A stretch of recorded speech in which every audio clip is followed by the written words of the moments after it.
Cultas e Vinho Verde. Duas mulheres, uma conversa e um bom vinho. Com Inês Menezes. Olá, mais um Cultas e Vinho Verde podcast do Público. Fim de julho, vamos a seguir de férias, uma pausa para uma longa hidratação, depois voltamos em setembro. Aqui, neste podcast, converso com mulheres que admiro e que sigo com atenção, ao mesmo tempo que provamos um vinho. A convidada de hoje é a Rita Carmo, repórter fotográfica ou fotojornalista, já tiro a dúvida. Quem segue concertos e festivais está habituado a ver a Rita sempre no rasto dos músicos. Está na Blitz desde 1992. Eu ia dizer há muitos anos, mas por acaso sei que é desde 92. Nasceste em Leiria, em 1970. Formaste-te em moda no IAD. A moda levou-a à fotografia, já lá vamos. Tem vários livros editados, dos mais recentes, Jorge Palma e Sérgio Godinho, por Rita Carmo, 2 livros distintos. Rita fotografou Sérgio Godinho ao longo dos últimos 32 anos. Mas já vamos mergulhar neste mundo de retratos e não só. Para já a garrafa que se destapa nesta conversa antes de férias. Quinta de Santiago, Rascunho, um colheita tardia de 2017, um alvarinho, um vinho doce com uma acidez crocante, cheio de caráter, cheio de paixão e expressão vibrante, fino, fresco, elegante e persistente. Parece que estão a falar de nós, não é, Rita? Pode ser servido como aperitivo a 10 graus ou como vinho de sobremesa a 16 graus, temperaturas diferentes consoante a sua função. Vai acompanhar e bem esta conversa com a Rita Carmo. Rita, obrigada por estares aqui. Obrigada. Antes das férias. Fotojornalista ou repórter fotográfica? É mais ou menos a mesma coisa. Ou seja, há a distinção normalmente entre fotógrafo e repórter ou fotojornalista, porque é a distinção entre um fotógrafo que fotografa tudo e os outros que são os que trabalham para jornais e que são jornalistas, na verdade. Como é que tu te auto-intitulas? Conforme os dias. Não, mas no geral, sim, fotojornalista, mas ocasionalmente sou fotógrafa no sentido que fotografo tudo o que me mandarem fotografar. Casamentos? Pouquíssimos. Na minha vida fotografei o meu casamento, na pandemia fotografei 2 casamentos mínimos, tipo casamentos de 10 pessoas, e fotografei também um outro ali no meio, portanto, muito poucos, menos, pai, uns 5 que eu fotografei na minha vida. O teu próprio casamento? Fotografaste o teu próprio casamento? Antigamente fazíamos selfies com câmaras, sem ser com telemóveis. Já vivemos esse tempo também, pois, claro. Sim. Vamos ao início então, foi a moda a empurrar-te realmente para a fotografia? Foi, é verdade, e eu até achei que às tantas que começava a fotografar moda e depois percebi que não tinha estofa, olha, não tinha esta delicadeza do vinho e de ir a festas porque a fotografia da moda acaba por estar muito ligada à parte social e a tudo. Quase todos os fotógrafos de moda são pessoas também que saem e que têm gosto que por se esta movimentam vida. Nesse circuito mais social, não é? E eu não tenho cabeça para isso. Nunca foi uma coisa que tu gostasses? Não.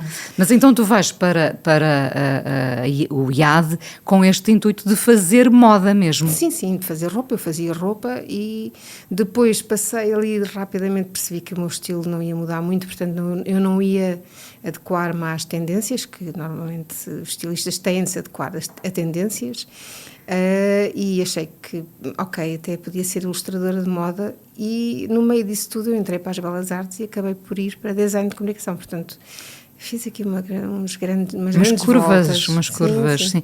E já agora, qual era o teu estilo? Fico curiosa, nós não temos imagem aqui, mas pois não. Explica-me. Olha, era um estilo cintura subida, tinha cores, ok, apesar das pessoas acharem sempre que eu ando sempre de preto, e ando, é um facto, mas a minha roupa era bastante colorida. Não sei se conheces uma estilista que nos anos 80 estava mais ou menos em voga em Espanha, que era a Sibila. Eu era uma grande fã da Sibila. Vou procurar depois, isso é uma ótima dica. E tu vais gostar, eu acho que tu vais gostar. Era assim muito depurada e muito estilizada E gosto dos japoneses, ou seja, tudo o que é roupa japonesa eu gosto muito, portanto era muito por esse lado, assim, uma roupa um bocadinho, lá está, que é intemporal e que não se... Mas é engraçado dizeres isso, que depois, ou seja, o teu trabalho teria de refletir tendências. Eu estava a lembrar-me, por exemplo, da Vivienne Westwood, que Sim. atravessou décadas sendo muito fiel ao seu estilo, não é? A verdade não mudou muito, e há outros que marcaram estilos, não é? Mas se tu olhares, principalmente cá em Portugal, tens sempre de adequar, porque são os tecidos que há à venda naquela altura que estão precisamente dedicados às tendências que são ditadas tipo 2 anos antes, e tu tens de aceitar aquilo que tens à tua frente. Portanto, das duas uma, e também depois também podes ser ou designer e vais trabalhar para uma fábrica, ou és estilista e vives mais de um circuito mais artístico da moda. Também existe várias áreas na moda. Encontraste desde logo o conforto na fotografia da música, dos músicos, do palco? Acho que a minha vida foi fluindo, sem ter programado e sem estar a forçar muito o que estava a fazer. Portanto, eu entrei no Blitz a fotografar até o desfile dos meus colegas do IAD, e depois disseram-me que podia fotografar também concertos, e eu até achei piada e foi fluindo, eu fui-me deixando ir, sem nunca estar propriamente a pensar, é mesmo isto que eu quero fazer, não fazia ideia, e fui-me deixando ir. Mas entretanto foste ficando e já lá vão 3 décadas, não é? A vida toda num lugar já é muito raro. Verdade. Quais foram não sei se as dificuldades dos primeiros anos ainda são as dificuldades destes anos? Estás a falar as dificuldades até no trabalho? Sim. Não, são completamente diferentes. As dificuldades do início eram dificuldades para além de técnicas, porque a técnica fotográfica mudou muito, até da quantidade de colegas que tinha, que na altura eram talvez mais conservadores e mais homens. Mais homens, que principalmente eu por acaso às vezes falam-me na questão de mulher, acho que eram mais conservadores em relação à idade. Tudo o que era malta jovem que aparecia, não percebia nada disto, pronto. E de facto havia os grandes fotógrafos dos jornais que já tinham muitos anos disto, e quando viam, especialmente uma miúda, mas mesmo rapazes a chegar, eram garotos que não percebiam ainda nada disto, ainda tinham de ter muito trabalho à frente para conseguirem vingar.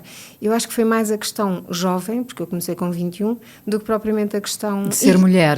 Sim, e inexperiente também, porque eu era autodidata, portanto eu não vinha do arco, não vinha de nenhuma escola que me desse técnica. Portanto, a técnica eu fui aprendendo comigo própria. Lembras-te de ter cometido assim erros graves no início? Por exemplo? Por exemplo, não. E não foi no início só, foi a meio. Então, estar a fazer uma ação fotográfica ao David Fonseca e a perceber-me que não tinha um rolo dentro da câmara. Portanto, já ia, sei lá, em 30 e tal disparos. Atenção que antigamente os disparos não eram como são hoje, portanto, era 1, 2, 3, ia-se fazendo. E de repente já estava ali nos 30 e tais e pensei, o rolo não acaba. E virei para o lado, ele não percebeu e apercebi-me que não tinha nada dentro da câmara. Portanto, esqueci-me para o rolo.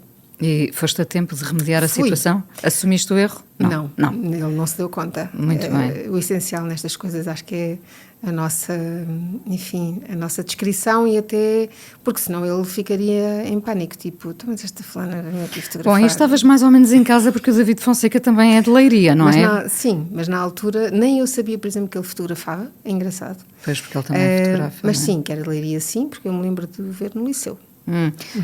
Com algum artista internacional? Assim, gafes grandes, gafes daquelas do género. Olha, ainda há pouco tempo me lembrei de uma com a Skin, de estarmos a fazer uma sessão num hotel e eu entusiasmei-me. Eu gosto às vezes de usar grandes angulares e pedi-lhe a ela, estava a banda, os Cancarãs, e pedi-lhe a ela para ela se aproximar mais da câmara, e ela, não, já estás a pedir demais. E eu, isto... Estavas realmente a esticar-te. Estava a esticar-me, e a Skin já era os Cancarãs, e já era uma banda à séria. Mudam-se os tempos e mudam-se os à vontades dos músicos, de quem está em palco. É mais difícil hoje fotografar ou mais fácil? É mais difícil. É mais difícil. Por um lado, vamos por partes. Sim, é mais fácil tecnicamente, muito mais fácil. É mais imediato, é mais rápido, é tudo mais.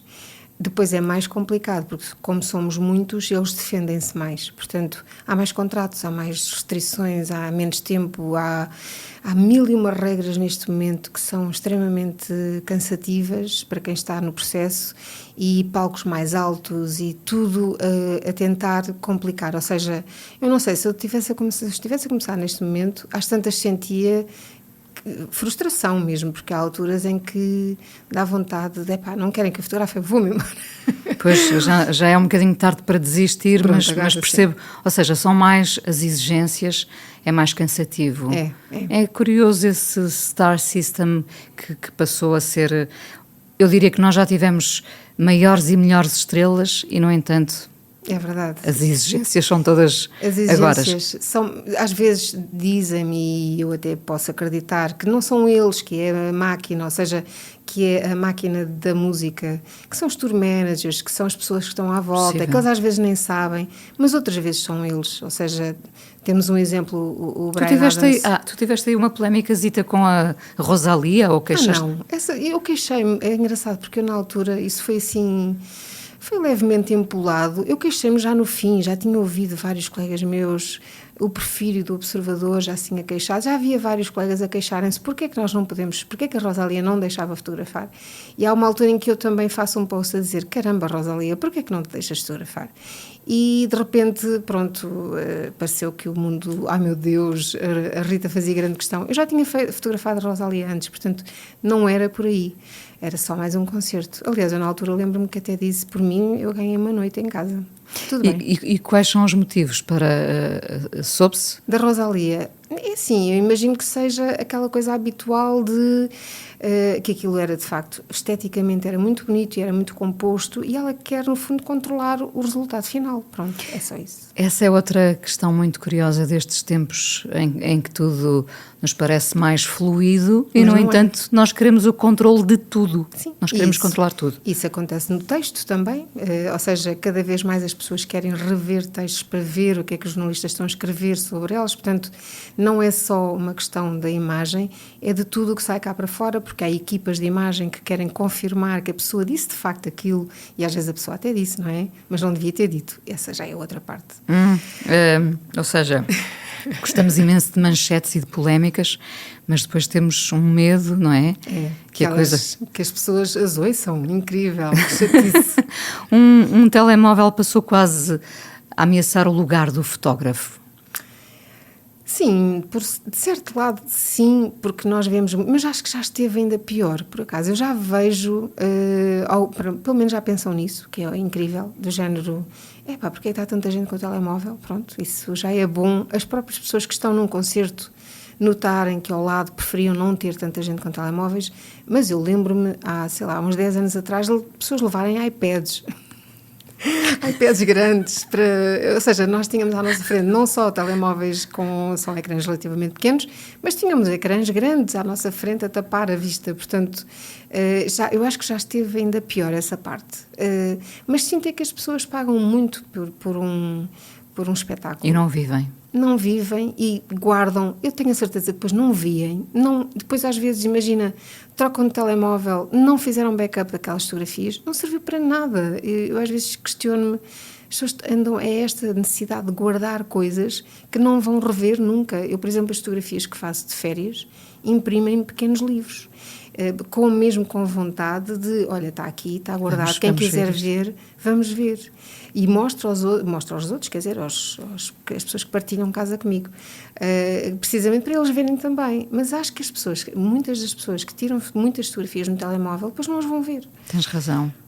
É uma coisa que se perde, não é? É uma certa ganância, uma avidez de ter e depois dá em nada. Sim, de ter a vontade de ter momentos, de guardar momentos, mas depois, de facto, nem guardaram nas memórias porque não viram, e nem depois vão rever. Portanto, está assim um bocado... Já para não falar desta vaidade, não sei se concordas, esta vaidade excessiva de ir a um festival e exibir os outfits. É uma feira. A música não era isso. Agora não quero parecer a velhinha de Restelo, mas estar num concerto não passava por aí, não é? Exatamente. Para além de as pessoas estarem terem equipas, tu já vais ao Alive e tens uma pessoa que tu não conheces, que há de ser influencer para não sei quantas pessoas, e que tem uma equipa de 3 pessoas, às vezes não é uma só, é um fotógrafo, um videógrafo e um produtor que está ali a dizer, olha, agora faz isto, agora faz aquilo, e as pessoas pensam, mas isto serve exatamente para quê? Para dizerem que estão lá, pronto, depois há marcas, depois estão a vestir, não sei, pronto, o mundo está assim, está muito estranho, estamos a ficar muito velhas. Se calhar estamos, não é? Estamos a concluir. Lembro que hoje, nesta conversa com a Rita Carmo, estamos a beber um magnífico Quinta de Santiago Rascunho, um colheita tardia 2017, um alvarinho, bom como aperitivo ou vinho de sobremesa. Estes livros que fiz referência no início, de entre os vários que editaste, Jorge Palma e Sérgio Godinho, 2 documentos. Espero que sim, a ideia era essa. Aliás, a ideia não é... Eu nos livros nunca tento, aliás, já no Altas Luzes, que foi o primeiro, a ideia não é propriamente fazer dali obras de arte, até porque eu não sinto que para mim a fotografia seja arte, é um documento e serve para isso. Serve, quanto muito, para contar uma pequena história, no caso do Altas Luzes, seria da música, cá em Portugal. No caso do Sérgio e do Jorge, até são mais homenagens a 2 pessoas que eu acho incríveis e que são grandes génios da nossa música e que eu gostava de fazer enquanto eles estão cá connosco. E consegui. E conseguiste. Sim. Tu fotografaste o Sérgio Godinho todos os anos. Verdade, é incrível. Depois fui ver isso e é mesmo incrível. Por acaso, e este ano também já fotografei, deixa-me pensar. Acho que sim, já fotografei. Ou seja, tu consegues ver a evolução ano após ano. Ano após ano, sim. Deste grande autor, compositor. E o Jorge Palma, um ser encantador até quando chegava tarde aos concertos. É verdade, quando chegava... Deves ter esperado algumas vezes por ele também. Não foi o único, há não foi o outros. Não sei se te lembras, nos anos 90 era raríssimo um concerto começar a horas. Isso foi uma das coisas que melhorou neste mundo musical, é que as coisas começaram a ser, de facto, mais eficientes, pronto. As pessoas entrarem, terem um lugar marcado, sentarem-se, terem espaços, os espaços são melhores, tudo isso tornou-se mais, e nomeadamente os concertos começarem, às vezes é mesmo ao minuto, está marcado para as 9h30, mas começa isso às lá 9h30. está, é também controlo, voltamos à ideia do controlo. É verdade. Antigamente tudo era menos controlável. Há vários nomes que fotografas todos os anos, praticamente, pensei nos Chutos. Sim, provavelmente. Fotografo muito. Tens saudades do Zé Pedro, imagino que sim. Tenho. Eu acho que todos temos, não é? É verdade. É assim daquelas pessoas, até porque ele era a cara da banda e era uma pessoa que falava muitas vezes e que aparecia muitas vezes, dava muitas entrevistas, portanto, ele gostava, era muito comunicativo. Portanto, obviamente pertencia à nossa história. Pertence, não deixou de pertencer. Claro. Mas sim, os Chutos... E não só, de tempos a tempos, até mesmo estrangeiros, ainda agora me dei conta que das bandas que eu mais fotografo em concertos, Massive Attack é capaz de ser daqueles que eu fotografo desde os anos 90 e que vêm cá muitas vezes, já fotografei Massive Attack, sei lá, 20 e tal vezes, portanto... Que deram agora recentemente um concerto polémico, político, não é? Sim.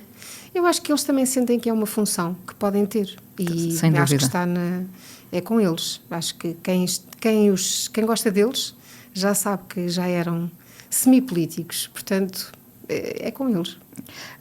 Em relação a artistas internacionais, falávamos agora dos Massive Attack, há uma fã aí dentro da Rita Carmo que se move de outra forma quando fotografa determinados nomes?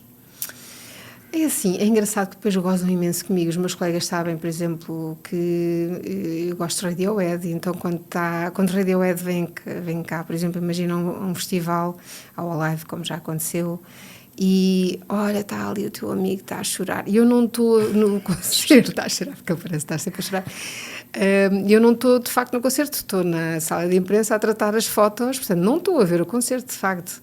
Portanto, acho que poucas vezes fiz essa coisa de ser fã. Eu gosto muito da PJ Harvey e um dos poucos concertos que eu vi mesmo a ver, ou seja, sentei-me, larguei a câmara, pus a mala no chão, foi na Aula Magna, há uns anos atrás que ela foi, e gostei, é verdade, a Aula Magna, aliás, tudo o que seja ver um concerto numa sala, acho que já é prazeroso. Eu acho que isso é um luxo. É verdade. Não é? Num festival já não é, não sinto que se veja nem tão bem, nem se ouve tão bem. Mas nós esquecemos que alguém como tu, que está ali a fotografar, normalmente nos instantes iniciais do concerto, que depois, quando nós ficamos todos de papo para o ar a ver o concerto, tu nunca vês os concertos? Não, e a maioria das vezes não vejo, às vezes até posso, atenção, que muitas vezes dão-nos a oportunidade de, olha, se quiserem ficar, o problema é, se eu fizer isso tenho que largar a câmara, incomoda-me largar a câmara assim num sítio que eu desconheço, e depois tenho que ficar mesmo até ao fim para ir buscar a câmara e sair calmamente, juntamente com todo um rebanho de pessoas que saem muito lentamente, e eu cheia de pressa para editar aquelas fotos. Claro. Portanto, a maioria das vezes já vi, ou seja, é muito raro já fotografar bandas que nunca tinha fotografado, e a maioria das vezes eu já vi, já tive contacto, sei como é que é e tudo, portanto prefiro fazer o meu trabalho e vou à minha vida, vou trabalhar. Há algum artista internacional que tu gostes particularmente de fotografar, para além dos Radiohead e da PJ Harvey? Atenção que tu aí estava a falar, nem é de fotografar, de fã, é de música deles, do trabalho deles. Há vários, e muitas vezes, olha, até as bandas de metal que eu não ouço e confesso que não percebo aquela música, para mim é ruído, gosto de fotografar.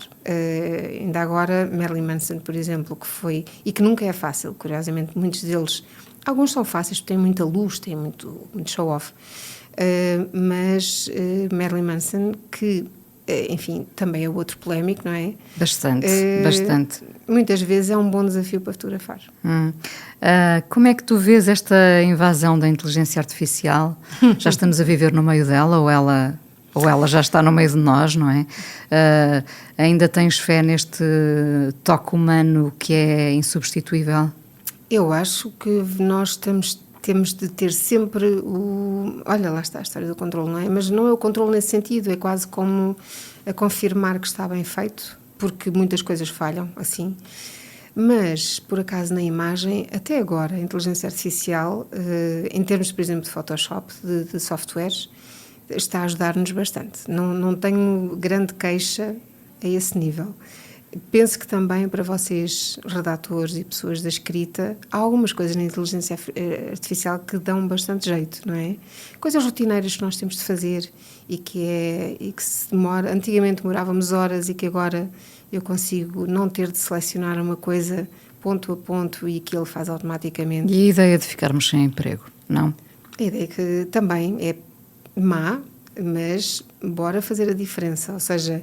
Vamos ter o cuidado de estar sempre um passinho à frente, tentar, sim. E a questão da criatividade, eu acho que ainda, mas lá chegaremos, possivelmente a inteligência artificial ainda não consegue chegar a esse ponto da parte da criatividade, de fazer coisas novas, de repente, de olhar para muito mais longe. Mas não sei, e até o mal feito, ou seja, muitas vezes a parte mal feita também acaba por ser, as irregularidades acabam por ser plasticamente interessantes e que podem precisamente trocar as voltas à inteligência artificial, porque a inteligência artificial à partida vai fazer tudo perfeito. Se não andasses a fotografar, o que é que gostavas de fazer, Rita? Qualquer coisa, juro-te, é daquelas dúvidas que eu não tenho, tanto podia cozinhar como voltar a costurar, que gosto muito de costurar, puxa um bocado pelos olhos e os meus olhos já não estão como eram. Devem estar cansados também, não é? Já não estão como, já foram muito melhores, mas vejo-me a fazer até produção, faço muita coisa e gosto muito de fazer muitas coisas diversificadas. Fotografaste muito os teus filhos ou em casa de fotógrafos espeto de pau? Acho que foi espeto de pau, ou seja, fotografei, como é óbvio, mais talvez o mais velho, o Rafael, é sempre assim, não é o primeiro, é sempre mais fotografado, mas fotografo em viagens, essencialmente. As viagens libertam-me para fotografar, às vezes libertam-me, mas depois tem sempre aquele problema, não sei se acontece com toda a gente, mas eu às vezes por mim dizia-lhes assim, olha, vão andando, eu fico aqui 1 hora, porque há coisas que eu gostava de às vezes quando estou assim em sítios incríveis, e normalmente os sítios incríveis nem é sequer a parte da natureza, é mesmo as pessoas, e entrar por ali e começar a conversar com as pessoas e a fotografá-las, e isso não posso fazer com 3 pessoas atrás de mim à minha espera, portanto essa parte às vezes eu tento, abreviar, e sinto às vezes que podia ter feito algumas coisas interessantes nos sítios em que passei. Ainda virás a fazer, provavelmente. Possivelmente, espero que sim. Rita, com este rascunho, Quinta de Santiago, rascunho, colheita tardia de 2017, Alvarinho, brindamos a quê? Olha, brindamos a continuarmos cá, acho que é uma parte importante, tu e eu, e Sim. tantos outros e tantas outras. Eu, como te disse, não bebo muito, mas aprecio, atenção. Que é diferente, de facto, apreciar é outra coisa. É, exatamente. Aprecio e este, por acaso, este vinho é muito bonito, tem uma cor incrível. Porque é um colheita tardia, sim, é isso mesmo. Mel. Portanto, acho que brindamos a continuarmos e irmos além daquilo que, precisamente, os automatismos todos fazem. Tentarmos fazer disto uma coisa menos automática e mais humana. Humana, vamos a isso. Ai, que chegamos lá ao fundo. Chegamos sempre. Rita, obrigada por teres vindo a este Cultas e Vinho Verde, um podcast com o apoio da Comissão de Viticultura da região dos Vinhos Verdes, produção da Inês Bernardo, genérico da Alexandra Gonçalves, sonoplastia, Margarida Adão e Miguel Sousa, a coordenação de podcast do Público é da responsabilidade do Amilcar Correia. Pausa para hidratação mais longa, voltamos então em setembro. Boas férias. Cultas e Vinho Verde, com Inês Menezes.